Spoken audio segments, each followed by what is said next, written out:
Multigrain idli కొరకు మనము ముందుగా 1 కప్పు మినపప్పు తీసుకోవాలండి. ఇది 1 కప్పు మెజర్మెంట్ అండి. ఈ కప్పు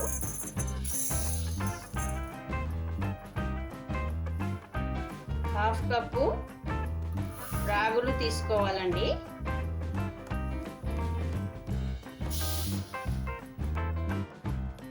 పావు కప్పు జొన్నలు తీసుకోవాలండి.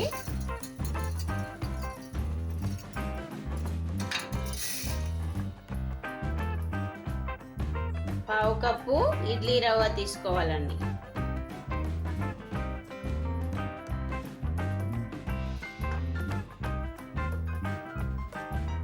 మల్టీగ్రెయిన్ ఇడ్లీ కొరకు నేను ఒక ఫుల్ కప్పు మినపప్పు తీసుకున్నానండి. హాఫ్ కప్పు రాగులు తీసుకున్నా, పావు కప్పు జొన్నలు, పావు కప్పు ఇడ్లీ రవ్వ తీసుకున్నానండి. వీటన్నిటిని విడివిడిగా మనము నీట్గా 2 లేదా 3 సార్లు కడుక్కొని 6 నుంచి 7 గంటలు నానబెట్టుకోవాలండి. నేను ఆల్రెడీ నానబెట్టుకున్నాండి 6 అవర్స్ బిఫోర్. అవి ఇప్పుడు మిక్సీకి పట్టుకుంటానండి. ఇప్పుడు మనము ఈ మినపప్పు విడిగా పట్టుకోవాలి, జొన్నలు ఈ రాగులు విడివిడిగా పట్టుకోవాలి. కొద్దిగా జొన్నలు రాగులేమో మనము లైట్గా రవ్వలాగా రావాలండి, బరకగా. ఇప్పుడు మనము మినపప్పు మిక్సీకి పట్టుకుందామండి.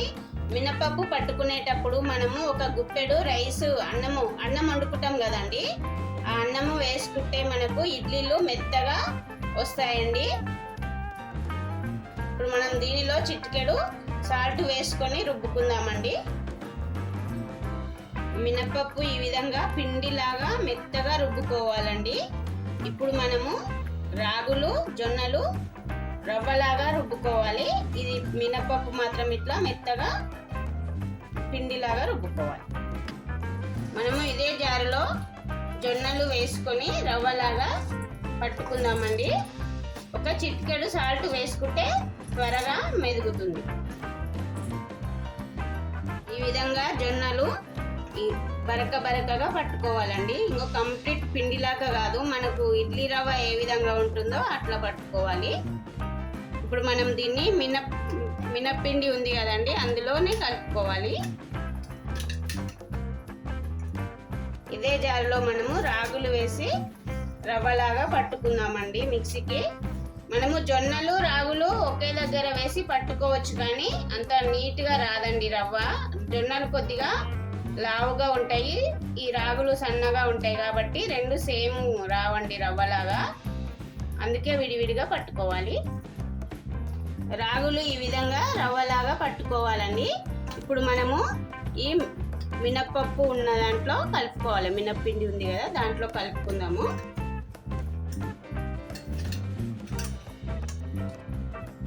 ఇప్పుడు మనము ఇడ్లీ రవ్వ కూడా ఇందులోనే కలుపుకుందామండి. ఇడ్లీ రవ్వలో వాటర్ లేకుండా చూసుకోవాలి, ఎందుకంటే మనం పిండి పట్టేటప్పుడు వాటర్ వేసుకున్నాం కదా మిగతా వాటికి. మనకి ఇడ్లీకి సరిపోయే కన్సిస్టెన్సీలో రాదనమాట, పిండి లూజ్ అయిపోతుంది. అందుకే మనము ఇడ్లీ రవ్వలో ఉన్న నీటిని ఈ విధంగా పిండి వేసుకుంటూ కలుపుకోవాలి. దీనిలో మనం ఇప్పుడు ఒక హాఫ్ టీ స్పూన్ సాల్ట్ వేసుకొని, ఈ పిండిలో పావు టీ స్పూన్ వంట సోడా వేసుకొని కలుపుకొని ఒక 2 అవర్స్ బయట పెట్టి, తర్వాత అప్పుడే వేసుకోవచ్చు ఇడ్లీ, లేకుంటే నెక్స్ట్ డే ఫ్రిడ్జ్లో పెట్టుకొని నెక్స్ట్ డే బ్రేక్ఫాస్ట్కు ఇడ్లీ ప్రిపేర్ చేసుకోవచ్చండి. ఈ వంట సోడా వేసుకోవాలండి. ఇందులోనే ఒక హాఫ్ టీ స్పూన్ అంతా సాల్ట్ వేసుకోవాలి. వేసుకొని బాగా మిక్స్ చేసుకోవాలండి. ఇది చేసుకొని ఒక 2 అవర్స్ బయట పెట్టండి. తర్వాత మనం వెంటనే ఇడ్లీ వేసుకోవచ్చు, లేకుంటే మనము నెక్స్ట్ ఫ్రిడ్జ్లో పెట్టుకొని నెక్స్ట్ డేకి వేసుకోవచ్చు. ఇడ్లీ రవ్వ కలుపుకోవడం రాదా అనుకోకండి, ఎందుకంటే కొత్తగా కుకింగ్ నేర్చుకునే వాళ్ళ కోసం నేను ఇంత డీటెయిల్గా చెప్తున్నానండి. మనకు ఇప్పుడు ఇడ్లీ బ్యాటర్ రెడీ అయిందండి. సేమ్ మనము ఈ కన్సిస్టెన్సీలో కలుపుకోవాలి ఇడ్లీకి. మనకు ఇడ్లీ బ్యాటర్ రెడీ అయిందండి. అంటే ఎందుకంటే కలుపుకున్న తర్వాత 2 అవర్స్ బయట పెట్టుకోవాలని చెప్పిన కదా. మనకు ఈ విధంగా రెడీ అయింది. ఇప్పుడు మనము ఇడ్లీ పాత్ర తీసుకొని దానికి ఆయిల్ రుద్ది ఇడ్లీ ఏ విధంగా ప్రిపేర్ చేసుకోవాలో చూద్దామండి.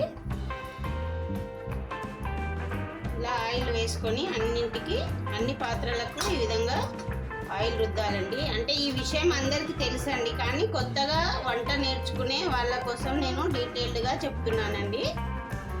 మనకు ఈ మల్టీగ్రెయిన్ ఇడ్లీ వలన మన బాడీకి కావాల్సిన కాల్షియం, ఐరన్, ఫైబర్ అందుతుందండి. అందరూ జొన్న రొట్టెలు, రాగులతో చేసే రెసిపీస్ తినరు కాబట్టి ఈ విధంగా ఇడ్లీ చేసుకొని తినడం వల్ల మన శరీరానికి కావాల్సిన న్యూట్రియంట్స్ అందుతాయి.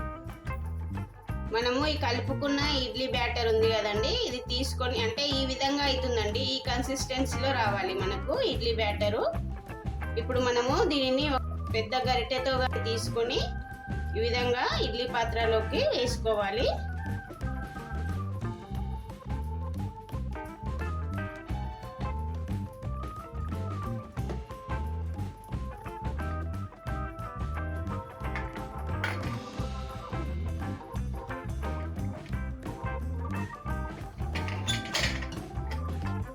ఈ విధంగా ఇడ్లీ పాత్రలోకి బ్యాటర్ తీసుకున్న తర్వాత ఇడ్లీ కుక్కర్లోకి వాటర్ వేసుకోవాలండి.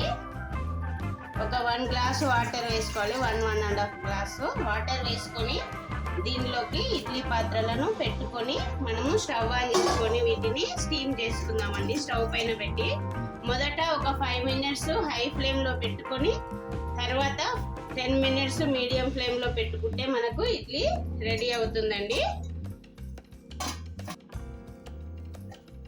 మనము ఇడ్లీ కుక్కర్ స్టవ్ పైన పెట్టుకున్నాం కదండి, స్టీమ్ కోసము రెడీ అయినాయండి ఇడ్లీలు. ఇప్పుడు మనము వీటిని డీమోల్డ్ చేసుకొని మనం ఇప్పుడు వీటిని ఇడ్లీలని వేరే బౌల్లోకి తీసుకున్నామండి. తీసుకొని సర్వ్ చేసుకున్నాము.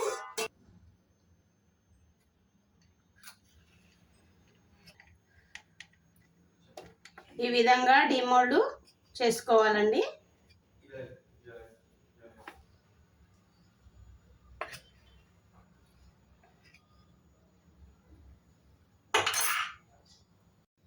ఇడ్లీ రెడీ అయ్యిందండి. ఇప్పుడు మనము వీటిని సర్వింగ్ బౌల్లోకి తీసుకుందాము.